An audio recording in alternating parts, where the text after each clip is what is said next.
This is a reading in A Course in Miracles, Chapter 14, Section 8, The Holy Meeting Place. In the darkness, you have obscured the glory God gave you, and the power He bestowed upon His guiltless Son. All this lies hidden in every darkened place, shrouded in guilt and in the dark denial of innocence. Behind the dark doors you have closed lies nothing, because nothing can obscure the gift of God.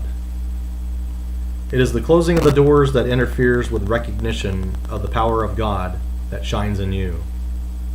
Banish not power from your mind, but let all that would hide your glory be brought to the judgment of the Holy Spirit, and there undone. Whom He would save for glory is saved for it.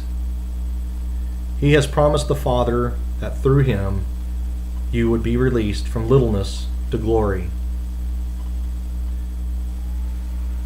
To what He has promised, God, He is wholly faithful, for He shares with God the promise that was given Him to share with you.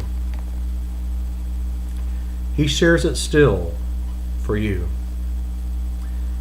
Everything that promises otherwise, great or small, however much or little valued, He will replace with the one promise given unto Him to lay upon the altar to your Father and His Son. No altar stands to God without His Son, and nothing brought there that is not equally worthy of both, but will be replaced by gifts wholly acceptable to Father and to Son. Can you offer guilt to God? You cannot then offer it to His Son. You know not God because you know not this, and yet you do not know God and also this. All this is safe within you, where the Holy Spirit shines. He shines not in division, but in the meeting place where God, united with His Son, speaks to His Son through Him. Communication between what cannot be divided cannot cease.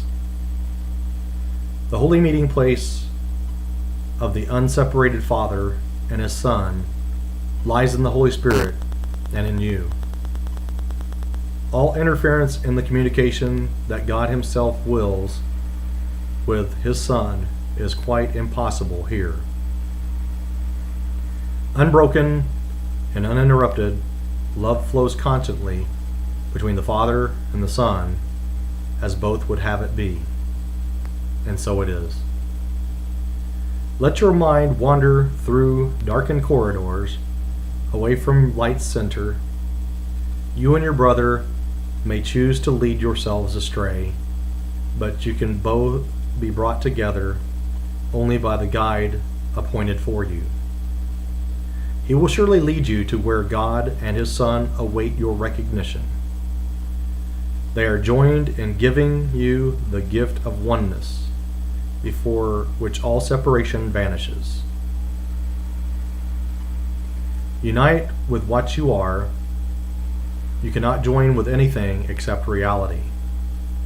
God's glory and His Son's belong to you in truth. They have no opposite, and nothing else can you bestow upon yourself. There is no substitute for truth, and truth will make this plain to you as you are brought into the place where you must meet with truth. And there you must be led through gentle understanding, which can lead you nowhere else. Where God is, there you are. Such is the truth. Nothing could change the knowledge given you by God into unknowingness. Everything God created knows its Creator. For this is how creation is accomplished by the Creator and by His creations. In the holy meeting place are joined the Father and His creations, and the creations of His Son with them together. There is one link that joins them all together, holding them in oneness out of which creation happens. The link with which the Father joins himself to those he gives the power to create can never be dissolved. Heaven itself is union with all of creation and with one Creator. And heaven remains the will of God for you. Lay no gifts other than this upon your altars, for nothing can coexist with it. Here your literal offerings are brought together with the gift of God, and only what is worthy of the Father will be accepted by the Son, for whom it is intended. To whom God gives himself, he is given. Your little gifts will vanish on the altar where he has placed his own. That is the end of the reading of A Course in Miracles, Chapter 14, Section 8.